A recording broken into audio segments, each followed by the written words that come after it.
હાલો મિત્રો, નમસ્કાર, જય માતાજી। કેમ ચાલે છે રત્નાકર ભાઈઓ?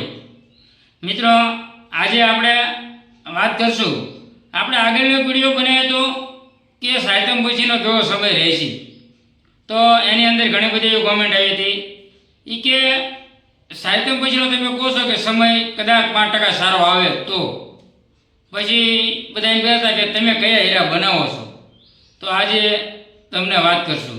આપણે તો લગભગ મારી રફુ જે લાયો હોય એ તમને હું દેખાડું છું, અને રફુના જે ભાવે લાયો હોય ને મિત્રો એ રફુ બધી દેખાડું છું ને ભાવ પણ કહું છું।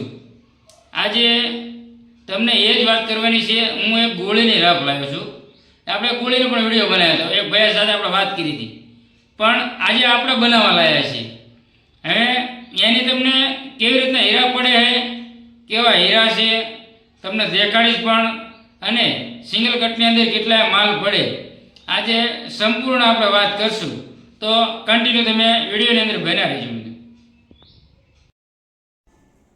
તો મિત્રો લાવો મેં કે હીરા પહેલાં દેખાડી દઉં તમને, જોઈ લીજો। આ ગોળી છે, જે ગોળીની આપણે હીરાની વાત કરી કે તમને ગોળી હીરા દેખાડીશ, તો તમે હીરા જોતા રહો, પછી પહેલાં તમે હીરા જોઈ લો ને પછી તમને આખી વાત કરું। મિત્રો આપણે આ હીરાની સાઇઝ છે, જે આખા હીરા રહ્યા ને એને 83 હીરાની આપણે સાઇઝ આવી છે। અત્યારે મેં સાઇઝ કાઢી હીરા લાવી તો 83 હીરાની એની સાઇઝ આવે છે। અને પછી જે આપણે એને બનાવવાની ટકાવારી મૂકો ને તો મિત્રો 38% મેં બનાવવાનું મૂક્યું છે, પછી સારો હીરો લો તો 32-33% આવે, બાકી મેં 38% બનાવી નાખવાનું છે અને 4 કામ બનાવવાનું છે, એવી રીતની મેં કંઈક ટકાવારી આમાં મૂકી છે। હવે તમને વાત કરી દઉં હીરાના ભાવની, તો મિત્રો 230 રૂપિયા રફનો ભાવ છે। ગોળી આપણે મંગાવી હતી, સુરતથી લાવ્યા છીએ, અને 230 રૂપિયાનો ભાવ છે, અને 38% જેમ તમને કીધું બનાવવાના મેં મૂક્યા છે, અને 83 હીરાની મિત્રો સાઈઝ આવશે। તો હવે પછી તમારે કેટલી મજૂરી મૂકતા હોય, બધા હવ રીતે મજૂરી મૂકતા હોય, તો આપણે આની સિંગલ કટની અંદર આપણે મજૂરી મૂકીને મિત્રો તો અમારે રનિંગ મારે આપણે 12-12.5 રૂપિયાનો આપણે હીરો બની જતો હોય, તો આપણે 13-13.5 રૂપિયા 14 રૂપિયા લાગતા, એ જે તમે મૂકો 14 રૂપિયા મજૂરી આપણે મૂકતા હોય છે, બધા હવ રીતે મૂકતા હોય મિત્રો। અને ઘણે તમને વાત કરું તો આવી બધી કોઈ બીજા વાતો નથી કરતા, કેટલી મજૂરી મૂકો શું કરો આવું તમને મિત્રો કોઈ નહીં શીખવાડે, આપણી ચેનલની અંદર જ એક તમને જોવા મળશે। હવે મિત્રો વાત કરું તો મારો આ માલ કે હું જો 14 રૂપિયા મૂકીશ તો મારે 6100-6200 મારો માલ આવશે, કારણ કે મિત્રો આને વજનની વાત કરું ને તો આની અંદર આપણે તૈયાર 4 કામની અંદર 39-40% આનું વજન બેવે છે। મિત્રો તમને આખી ગોળી રફની મેં વાત કરી, જે નવી લાવ્યો છું કે કઈ રીતે બનાવવાની છે અને કઈ રીતે અમે હું બનાવવાનું છું, આજે સંપૂર્ણ તમને મેં વાત કરી કે આ રીતે બનાવવાની છે।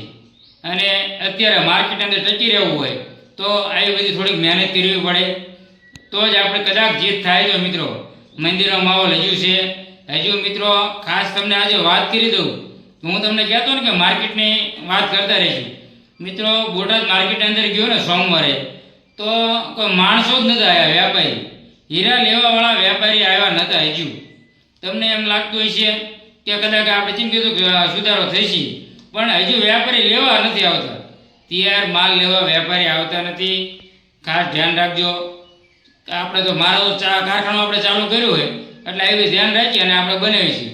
એટલે આ રીતે કંઈક ગોળીની માહિતી હતી, અને તમને બજારની માહિતી આપી કે બજારમાં પણ આવી તકલીફ છે, ખાસ ધ્યાન રાખજો। કામ વજનમાં વારંવાર કહેતો રહું છું કે તમે જે હટવાઓ નહીં મિત્રો, બહુ હાઈતમ પહેલાં બહુ સમય વીત ગયો, ખૂબ જ સંઘર્ષ કર્યો છે અને બહુ એક સમય ગયો છે, તો હાઈતમ પછી આપણે પૈસાનો તૂટીને ધ્યાન રાખજો મિત્રો। અને ખાસ એ બહુ લાંબી વાત નથી કરી, તમને આપણી માહિતીની અંદર જો કંઈક મજા આવતી હોય કે હીરાને લગતા તમામ પ્રશ્નોના જવાબ તમને મળતા હોય, સિંગલની અંદર મિત્રો તમામ પ્રશ્ન આપણે રફોના ભાવ કીધા હોય તમને, અને તૈયાર ભાવ કહું છું, અને હીરાને તૈયાર માર્કેટને તમને કહેતો રહું છું કે આવું અત્યારે માર્કેટની અંદર ચાલે છે, સંપૂર્ણ માહિતી આપણે દેતા રહીએ છીએ। તો ધરમસિંહ ડાયમંડ ચેનલને તમે વધુમાં વધુ સપોર્ટ કરજો મિત્રો. એટલે વોટ્સઅપની અંદર આપણા વિડીયોની લિંક શેર કરજો, એટલે તરત બીજા મિત્રોને મળે કે હીરાની તમામ માહિતી આપણે દેવી છીએ. બધા કોઈક આપણને પણ બીજા માણસો જોતા હોય કે આ કોઈ ધરમસિંહભાઈ છે, સારી સારી માહિતી આપે છે. તો આ હતી આપણી આજની માહિતી. ધરમસિંહ ડાયમંડ ચેનલને જેમ કીધું એમ વધુ શેર કરજો, લાઈક કરજો અને સપોર્ટ કરજો મિત્રો. સબસ્ક્રાઈબ કરવાનું ભૂલતા નહીં. બધા મિત્રોને ધરમસિંહભાઈના જય માતાજી.